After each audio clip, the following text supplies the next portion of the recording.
মাজান মোরাকাবা করে চিৎকার করে কান্না শুরু করলেন। কবরের হালতের কথা তার চোখের সামনে ভেসে উঠল। কবরের হালত তার চোখের সামনে ভেসে উঠল। কেউ নাই, কেউ নাই, কেউ নাই, একা একা থাকতে হয়। অন্ধকার ঘর, কীট পতঙ্গের ঘর, একাকী থাকার ঘর। ওই ঘরে কেউ সঙ্গী নাই, কেউ সাথী নাই, কেউ পাশে আসবে না, কেউ সহযোগিতাও করবে না। ধ্যানে মগ্ন হইয়া আম্মা জান বেচাইন, বড় পেরেশান। ভাইরা বন্ধুরা, এই অবস্থা দেখা খাতুনে জান্নাত ফাতেমা রাদিয়াল্লাহু তাআলা আনহা কলিজার টুকরা মেয়ে আম্মা জান খাদিজাতুল কুবরা রাদিয়াল্লাহু তাআলা আনহার কলিজার টুকরা মেয়ে খাতুনে জান্নাত ফাতেমা রাদিয়াল্লাহু তাআলা আনহা। মনে রাখবেন, আমার নবী রহমতের নবীর সন্তান, ছেলে মেয়ে যা হয়েছে দুনিয়াতে আসছেন সবাই আম্মা জান খাদিজাতুল কুবরা রাদিয়াল্লাহু তাআলা আনহার গর্ভ থেকে। আর কোনো বিবির গর্ভ থেকে নবীর কোনো সন্তান আসে নাই। তবে একজন সন্তান ইব্রাহিম, তিনি মারিয়া কিপ্তিয়ার গর্ভ থেকে এসেছিলেন। যে কয়জন দুনিয়াতে বেঁচে ছিলেন তারা সবাই ছিলেন আম্মা জান খাদিজাতুল কুবরা রাদিয়াল্লাহু তাআলা আনহার মেয়ে। খাতুনে জান্নাত দৌড়ে নবীর কাছে চলে গেলেন। আব্বাজান, আম্মা তো পেরেশান, আম্মা তো কান্না করে করে অস্থির।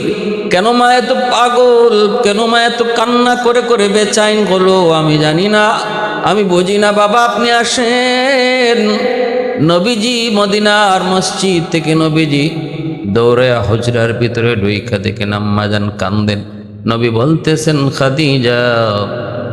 আল্লাহর নবী রহমতের নবী দৌড়ে ঘরের ভিতরে ঢুকলেন। ঢুইকা দেখেন আম্মা জান কান্না করে। আম্মা জান কান্না করে। নবী বলতেছেন, খাদিজা, ও খাদিজা, কেন কান্না করো? কান্নার কারণ কি? আম্মা জান মক্কাতেই ইন্তেকাল করেছেন। নবী হিজরতের আগে, আল্লাহর নবী হিজরতের আগে মক্কায় থাকতেই আম্মা জান খাদিজাতুল কুবরা রাদিয়াল্লাহু তাআলা আনহা ইন্তেকাল করেন। রসুলের কাছে যখন এই খবর খাতুনে জান্নাতে পৌঁছান, খাতুনে জান্নাত ফাতেমা রাদিয়াল্লাহু তাআলা আনহা তখন ছোট্ট বালিকা। রসুল দৌড়ে এসে সান্ত্বনা দিয়ে বলেন, খাদিজা কেন কান্না করো? কান্নার কারণ কি? আম্মা জান আরো কান্না শুরু করলেন, নবী গো, আমি কবরের মুরাকাবা করেছিলাম আপনার কথায়। কবরের মুরাকাবা করতে যে আমি পেরেশান, আমি ভয়ে ভীত, অনেক ভীত হয়ে পড়েছি, আমি আতঙ্কিত হয়ে পড়েছি। ওগো নবীজি, আমি চরম আতঙ্কিত। আল্লাহর নবী বলতেছেন, খাদিজা ভয় পেও না, কান্নার কোনো কারণ নাই, টেনশনের কোনো কারণ নাই। আমি নবী তোমাকে সান্ত্বনা দেই, তুমি কান্না করবা না। ইনশা আল্লাহ কবর তোমার সাথে খারাপ কোনো আচরণ করবে না। কিন্তু আম্মা জান বলেন, না গো নবী, আমি শান্ত হতে পারবো না। তবে দুই শর্তে আমি কান্না বন্ধ করব, দুই শর্তে আমি কান্না বন্ধ করব। যদি আপনি দুই শর্ত মানেন, যদি আপনি দুই শর্ত পালন করেন। আল্লাহর নবী রহমতের নবী বলেন, শর্ত কি? আম্মা জান তিনি কে? ইসলামের সর্বপ্রথম যিনি কালেমা পড়ে মুসলমান হলেন, তিনি কোনো পুরুষ নন। যুবক, ইসলামের ছায়াতলে সর্বপ্রথম যিনি কালেমা পড়ে মুসলমান হয়েছেন তিনি কোনো পুরুষ নন, তিনি একজন মহিলা। তিনি কে? এই উম্মতের জননী, আমার নবীর সর্বপ্রথম বিবি, যার জীবদ্দশায় রসুল আর দ্বিতীয় কোনো বিয়ে করেন নাই, যার জীবিতকালীন সময়ে নবী দ্বিতীয় কোনো বিয়ে করেন নাই। এত মায়া, এত মহব্বত। মক্কার সবচেয়ে একজন ধনী নারী, মক্কায় যাকে ডাকা হতো তাহেরা, পবিত্রা বলে। শুধুমাত্র সম্পদের মালিক তা নয়, চারিত্রিক দিক দিয়েও আম্মা জান ছিলেন পূত পবিত্র। সম্পদও ছিল অনেক, সুন্দরের দিক দিয়েও ছিলেন অতুলনীয়। তখনকার সময় আম্মা জানের চেয়ে সুন্দর আরবে আর কেউ ছিল না। এত সুন্দর, এত সুন্দর। আম্মা জানের টাকা পয়সা, সম্পদ, সহায় সম্পদ এত বিশাল ছিল। মক্কায় এমন কোনো গরিব মানুষ নাই যেই মানুষটা আম্মাজানের কাছ থেকে সহযোগিতা পায় নাই, আম্মাজানের কাছ থেকে কোনো সাহায্য নেয় নাই, এমন কোনো মানুষ মক্কায় ছিল না। এজন্য মক্কার মানুষ ওনাকে অত্যন্ত শ্রদ্ধা করত, ওনাকে অত্যন্ত সম্মান করত, ওনাকে পুত পবিত্রা করে তারা ডাকত। এজন্য আম্মাজান তিনি তার সকল সম্পদ বিয়ের পর আমার নবীর কাছে ইসলামের খেদমতে তিনি দান করেছিলেন। আর নবীজি এক মুহূর্তে সকল সম্পদ অভাবগ্রস্ত আর দরিদ্র মানুষের ভিতরে নবী সকল সম্পদ দান করে দিয়েছিলেন। নবীজি আম্মাজানের সহায় সম্পদ থেকে একটা সুতা পর্যন্ত রসুল নিজে ব্যবহার করেন নাই, সকল সম্পদ তিনি অসহায় মানুষের মধ্যে দান করে দিয়েছিলেন। ভাইরা বন্ধুরা, এজন্য আম্মাজানের উপাধি আম্মাজান খাদিজাতুল কুবরা রাদিয়াল্লাহু তাআলা আনহা। মহিয়সী নারী, কুবরা মানে মহিয়সী নারী, মহান নারী। আল্লাহর নবী, রহমতের নবী, মায়ার নবী গারে হেরায় যখন ধ্যানে মগ্ন, ওই ধ্যানে মগ্ন থাকা অবস্থায় তিনি সকাল সন্ধ্যা নবীর জন্য খানা নিয়ে আসে গার হেরায় উঠতেন। ওই সময় পাহাড়ে উঠা কতটা কষ্ট, বর্তমানে যারা গার হেরায় যায়, জাবালে নূর যারা দেখতে যান তারা বুঝেন, তারা টের পান। বর্তমানে ওই গার হেরায় উঠতে অনেক সময় তাও রাস্তা করে দিয়েছে, ওই এই রাস্তা দিয়ে উঠতেও অনেক সময় ব্যয় হয়, অনেক কষ্ট হয়, জায়গায় জায়গায় পানি খাইতে হয়, জুস খাইতে হয়। কিন্তু সেই সময়, যেই সময় আমার নবী ধ্যানে মগ্ন, তখন ওই গার হেরায় উঠতে কোনো রাস্তা ছিল না। পাহাড়ের উপরে পাথরের উপরে পা দিয়া পাথরের উপরে পা দিয়ে ওই জায়গায় যা পৌঁছতে হতো। আম্মাজান খাদিজাতুল কুবরা রাদিয়াল্লাহু তাআলা আনহা সেই এত উঁচু পাহাড়টা তিনি পাথর বেয়ে বেয়ে নবীর কাছে নিয়ে সকাল সন্ধ্যা দিনে দুইবার খানা নিয়ে হাজির হতেন আল্লাহর নবীর পাশে। আল্লাহর নবীর কাছে জিব্রাইলে আমিন গারে হেরায় বসা। ওই অবস্থায় আম্মাজান আসতেছেন, জিব্রাইল কয় নবী গো, ওই যে আপনার প্রিয়তমা স্ত্রী খাদিজা আসতেছে। আল্লাহর নবী বলতেছে, জিব্রাইল আমার খাদিজাকে তুমি চিনো? বলে নবী গো, আমি শুধু না, আকাশের সকল ফেরেশতারা আপনার খাদিজাকে চিনি। শুধু তাই নয় গো নবী, যেই পরিমাণ কোরবানি আপনার খাদিজা ইসলামের জন্য করেছে, আল্লাহ পাক রব্বুল আলামিন আমাকে বলছেন আল্লাহর পক্ষ থেকে সালাম যেন খাদিজাকে আপনি পৌঁছায়া দেন।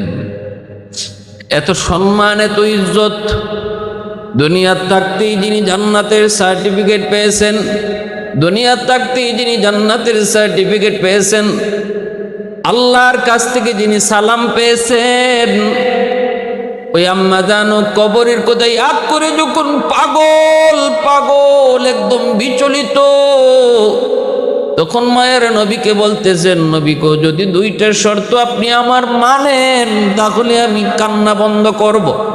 রাসূল বলতেছেন, খাদিজা বলো কি তোমার শর্ত? এক নম্বর শর্ত হলো গো নবী, আমার ইন্তেকালের পর আপনি আমার জানাজার নামাজ আপনি নিজে পড়াবেন, আপনি আমার জানাজার নামাজের ইমামতি করবেন। দ্বিতীয় শর্ত হলো, আমাকে যখন কবরে রাখা হবে মাটি চাপা দিয়ে সবাই চলে আসবে, কেউ থাকবে না। কিন্তু আমার শর্ত হলো, আমার একটা অনুরোধ হলো, আপনি সেদিন সবার সাথে আমাকে একা ফেলে যেন না। আপনি আমার কবরের পাশে দাঁড়ায় থাকেন, যতক্ষণ আপনি দাঁড়ায় থাকবেন ততক্ষণই আমার বুকে সাহস থাকবে। মুনকার নাকির আসবে প্রশ্ন করার জন্য, যে মুনকার নাকির এত ভয়ঙ্কর, তাদের চোখগুলা হবে নীল, হাতের মধ্যে থাকবে হাতুড়ি। যে মুনকার নাকির এত ভয়ঙ্কর, তাদেরকে দেখলেই মানুষের ভিতর থেকে ভিতরে পানি থাকে না, এত ভয়ঙ্কর, চোখগুলা নীল, হাতে হাতুড়ি, যেন চোখ দিয়ে আগুনের স্ফুলিঙ্গ বের হয়। এই মুনকার নাকির যখন আমাকে প্রশ্ন করবে, প্রশ্ন করার আগেই তাদেরকে দেখে আমি ভীত হয়ে পড়ব। কিন্তু যদি আপনি আমার কবরের পাশে দাঁড়ায় থাকেন, আমি খাদিজা ভয় পাবো না। আল্লাহর নবী বলতেছেন, খাদিজা আমি দুটা শর্তই মানলাম, তোমাকে আমি কথা দিলাম, কথা দিলাম, কথা দিলাম, কান্না বন্ধ করো, আমি তোমার জানাজার নামাজ পড়াবো, আর মুনকার নাকিরের প্রশ্নের জবাব দেওয়ার আগ পর্যন্ত আমি রসুল তোমার কবরের পাশ থেকে যাব না। ভাইরা বন্ধুরা, আমার রসুল কয় আল কবরু রাউযাতুম মিন রিয়াজিল জান্নাহ আও হুফরাতুম মিন হুফারিন নার। হযরত উসমান গনি রাদিয়াল্লাহু তাআলা আনহু থেকে বর্ণিত মুসলিম শরীফের হাদিস। আল্লাহর নবী বলতেছেন, উম্মতের দল, তোমরা মুর্দাকে কবরে রাখার পর মুর্দার কবরের পাশে দাঁড়ায় তার জন্য মাগফিরাতের দোয়া কইরো, এবং দোয়া কইরো সে যেন ইসলাম, যেই ইসলাম ধর্মের উপরে ছিল এই ধর্মের উপরে যেন সে অটল থাকে। কারণ কবরে সওয়াল জবাব তার জন্য বড় কঠিন। তাকে তোমরা কবরের উপরে দাঁড়াইয়া দোয়া করে সহযোগিতা কইরো। রসুল বলছেন, তোমরা তার জন্য দোয়া কইরো, আর বইল তুমি যেই ধর্ম থেকে গেছো এই ধর্মের উপরে আল্লাহ যেন তোমারে মজবুত রাখে, অটল রাখে। এটাকেও শরীয়তের ভাষায় তালকিন বলে। ভাইরা বন্ধুরা, ভাইরা বন্ধুরা মনে রাখবেন, একজন নেককার মানুষের জানটা কবজের পর, জান কবজের পর আসমান জমিন তার জন্য কান্না করে। জমিন কান্না করে। যেই জায়গায় বসে বসে আল্লাহর জিকির করত, যেই জমিনে বসে বসে আল্লাহকে ডাকতো, ওই জমিন তার ইন্তেকালের পর আল্লাহর কাছে কান্না করে। আসমানের যেই দরজা দিয়ে তার নেক আল্লাহর কাছে যায় পৌঁছতো, ওই দরজাটাও যখন তার নেকি যাওয়া বন্ধ হয়ে যায়, ওই দরজাটাও আল্লাহর কাছে কান্না করে। এমনকি এইরকমভাবে আসমান জমিনের সব কিছু তার জন্য কান্না করে, সব কিছু তার জন্য কান্না করে। নেককারের কাছে যখন মুনকার নাকিরা এসে যখন তারে প্রশ্ন করে, এই আল্লাহর বান্দা নেককারের রূহটা যখন কবজ হয়, রূহটা কবজ করে যখন ফেরেশতারা নিয়ে যায়, ফেরেশতারা নিয়ে যাওয়ার পর প্রথম আকাশের ফেরেশতারা তারে মারহাবা জানায়। এইভাবে আল্লাহর কাছে নিয়ে মালাকুল মউত আজরাইল আল্লাহ পাকের কুদরতি কদমের কাছে তিনি সেজদায় পড়ে যায়। রব্বুল আলামিন কয় আমার নেককার বান্দার রূহটাকে তার কবরে পৌঁছায় দাও, কবরে পৌঁছায় দাও।